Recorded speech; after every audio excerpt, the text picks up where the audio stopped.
Welcome to the Council of Better Business Bureau's podcast, The Bistro, where we will discuss today's hottest consumer trends, predict the future with consumer experts, and learn how elite businesses and entrepreneurs continue to push the envelope in today's marketplace.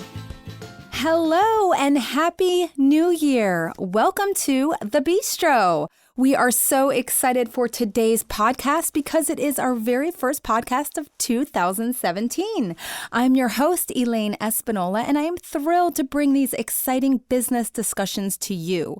Today, we have a really important podcast topic to talk about, and that is around scams. Specifically, we're talking about the myths and stereotypes associated with scams. It turns out that what we thought was true about scams isn't necessarily so.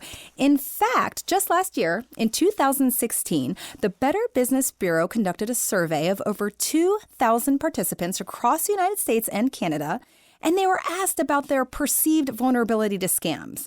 For example, who do they think is most likely to be scammed, and around the factors that help them avoid being scammed. It was through this survey that we uncovered all of these myths and stereotypes, and here with us today, we have a very special guest. She is an attorney in the Division of Consumer and Business Education at the Federal Trade Commission. Please help me welcome Lisa Schifferle. Lisa, thank you so much for joining us today. Thank you for having me. I'm really happy to be here today to talk about the Pass It On campaign and how it relates to the myths that are highlighted in the BBB's recent survey. Yes. So I know that through your work at the Federal Trade Commission, a lot of things are very much in line around scams and what you know and what we uncovered in our survey. And I guess before we get started, why don't we go ahead and talk about the Pass It On campaign, Lisa? If you would, just share with us a little bit about that. Absolutely. Pass It On is the FTC's campaign that's designed to get people talking about scams and how to prevent them. It's designed for older adults, but it's really a great resource for anyone who's concerned about scams. It's based on the philosophy that you probably know someone who's been scammed. They might not talk about it, but the statistics show it's going on. And sharing what you know can protect the people who you know from a scam.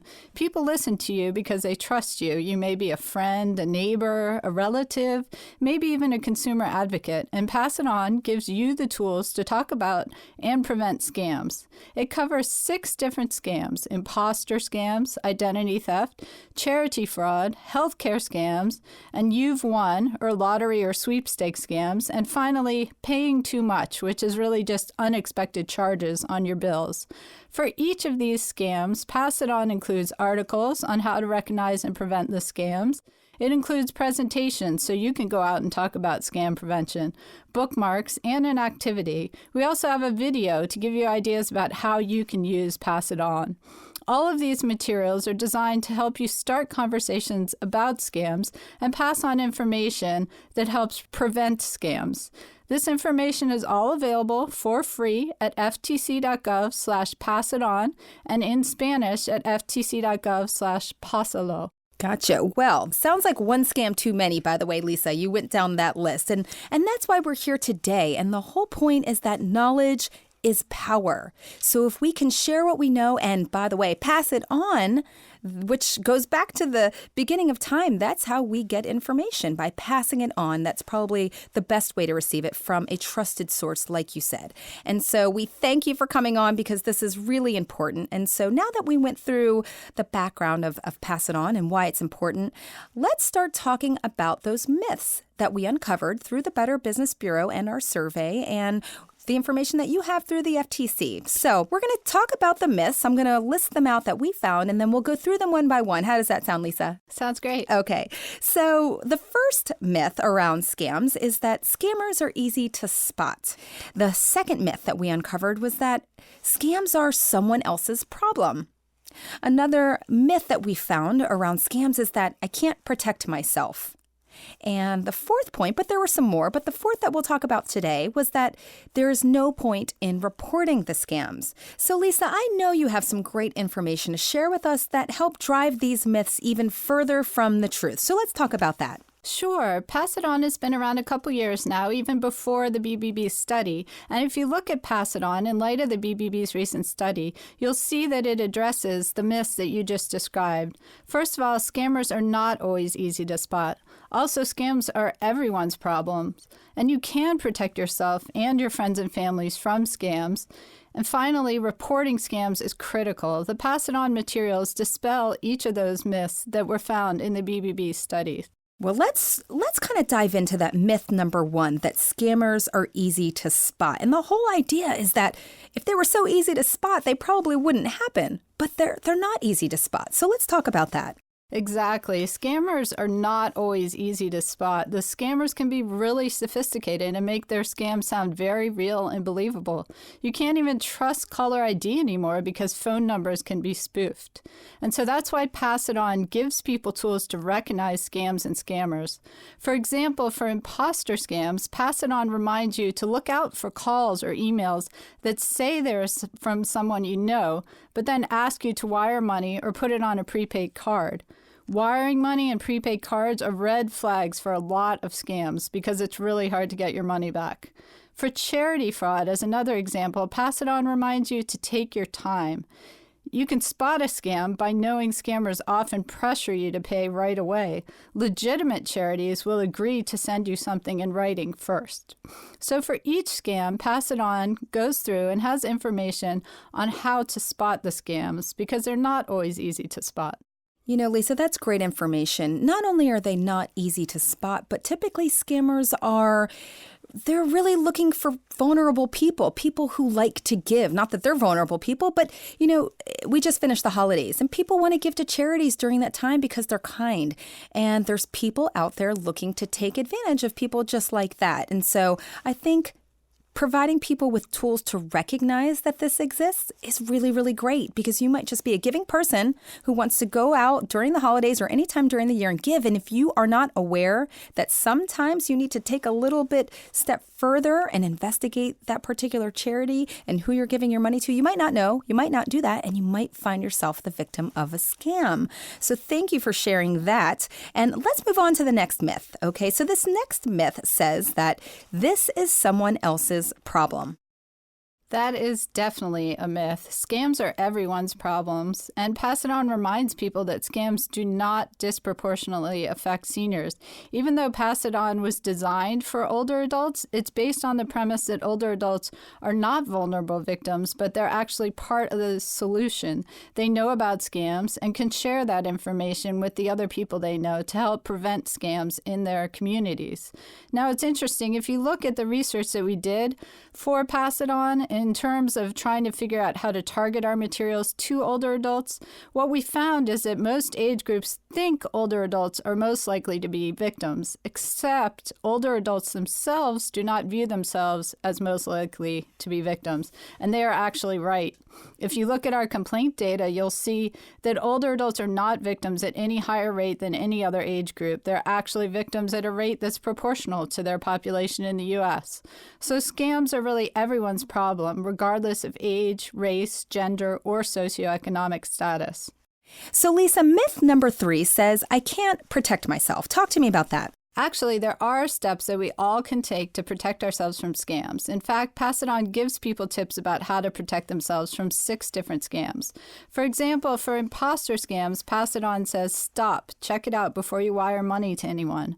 For charity fraud, which you talked about is very popular at the holidays, it advises people to take your time. Tell callers you want information by mail and won't give money over the phone. For lottery scams, the Pass It On materials advise you to keep your money and your information to yourself. Never share your financial information with someone who contacts you out of the blue, and don't wire money to claim a prize. Now, the BBB's report found that 80% of people said knowing about scams helped them to avoid scam attempts. That's why Pass It On is so important. It helps people understand how to avoid scam attempts, and it helps them spread the word about what we all can do to prevent scams. Well, 80%, I would say that's a pretty significant statistic. So if you are listening right now, feel free to share this information on. Listen, if 80% of the people who said knowing about scams help them avoid being scammed, then let's pass that on. That's great information. Okay, so the last myth that we're going to talk about today is that people felt that there was no point in reporting the scam. But there obviously is. So Lisa, talk to us about that. Yes, I'm glad you brought that out because reporting is really important. In fact, Pass It On emphasizes reporting scam. On the back of every Pass It On article is devoted to reporting scams. It tells people that you can report scams to the FTC at 1-877-FTC-HELP or online at ftc.gov/complaint. And the reason that it's important to report the scams is so even though the FTC can't provide individual representation to everyone who reports a scam to us, it does really help us to target our education and enforcement efforts.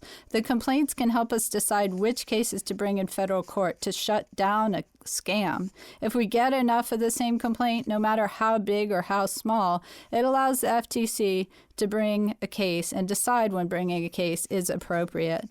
So reporting scams can really help scams from happening before other people are victims of scams. So please do report at ftc.gov/complaint or 1-877-FTC-HELP. Well, that is fantastic because not only do we want to report the scam so something can be done about it, but mainly let's prevent any new scams from cropping up or any new people from being scammed. So Lisa, tell our listeners where they can reach you and how they can learn more about Pass It On.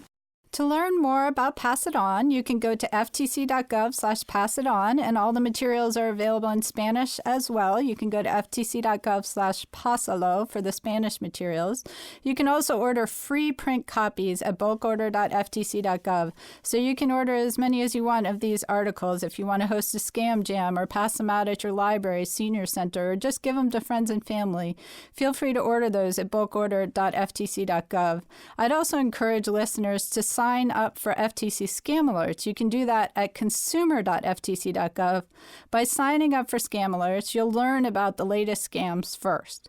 And I'm also happy to answer questions from listeners if listeners have additional questions about Pass It On or scams they're seeing. And you can reach me at lschifferle@ftc.gov. That's lschifferle@ftc.gov. So thanks so much for having me here to talk about Pass It On and the scams. I hope your listeners will take what they've learned on this podcast today and pass it on. Lisa, I'm going to take what I learned today and pass it on because this is great information. Thank you so very much for joining us. This has been very, very insightful and I think really important, a great topic for people to know about. I mentioned our study earlier and I wanted to mention the name of it. It's called Cracking the Invulnerability Illusion, Stereotypes, Optimism Bias, and the Way Forward for Marketplace Scam. And I want to end our podcast with a quote from this white paper that truly summarizes our discussion today. So the quote says, "The voices and stories of others have the potential to normalize the problem in a positive way, shedding the shame and stigma of victimization with the message that if it can happen to other people like me, it can happen to me." So thank you once again, Lisa, for joining us today. And to our listeners, thank you very much for tuning in. I hope you found this to be very informative, and we want to hear from you. We want to know what you thought about this podcast, and we want to know if you have questions or comments or feedback. So make sure you find us on Facebook, find us on Twitter, and you can find us on our website at betterbusiness.blueberry.com. That's BLUBRRY.com. I'm Elaine Espinola, and it has been my pleasure talking better business with you on The Bistro. Remember, pass it on. You just enjoyed the Bistro podcast. Be sure to tune in next month for a brand new episode. To learn more about our other shows, visit betterbusiness.blueberry.com. That's betterbusiness.blueberry.com and subscribe. The thoughts and opinions expressed on this podcast are the views and opinions of the guests, not those of the Better Business Bureau, Council of Better Business Bureaus, or program affiliates. This podcast is for information and educational purposes only and is copyrighted with all rights reserved. This podcast is protected by Blueberry's Terms of Service.